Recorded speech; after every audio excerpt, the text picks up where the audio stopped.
Hi, hello, welcome to my channel. This is Vikram. So, as I said in before short video, పలారం బండి అక్క వాళ్ళు తీస్తున్నారు అన్నాను కదా! సో, అది అనమాట ప్రిపరేషన్స్. ఓన్లీ నేను ప్రిపరేషన్స్ చూపిస్తున్నాను ఈ షార్ట్ వీడియోలో. నెక్స్ట్ వీడియోలో కంప్లీట్‌గా చూపిస్తాను. No long videos, only short videos అనమాట. సో, అలా దీపం కుందులు, ఇంకా పూజ, ఇల్లంతా క్లీన్ చేసుకోవడం అండ్ ఇది గుగ్గిలం మైసాచి అంటారు కదా! అది అండ్ అమ్మవారి విగ్రహం అది పసుపుతో అభిషేకం చేశారు. అండ్ దెన్ మిగతా రెడీ అన్నీ స్టిక్కర్స్ పెట్టడం, నిమ్మకాయల దండ.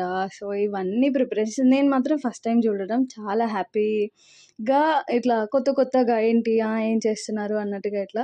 అండ్ అమ్మవారికి బియ్యం అండ్ అది బ్లౌజ్ పీస్ మీద శ్రీచక్రం డ్రా చేశారు. వాళ్ళే అనమాట, మొత్తం వాళ్ళే చూసుకుంటారు. మనం ఐటెమ్స్ తెచ్చి ఇవ్వాలి. అండ్ అవి పోతురాజులవి వాళ్ళవి ఐటెమ్స్. అండ్ ఇక్కడ శ్రీచక్రంని మొత్తం పసుపు, కుంకుమ, బియ్యం పిండితో అలంకరించినారనమాట. So, wishing you all a advance happy Bonalu. Thanks for watching the video. Bye.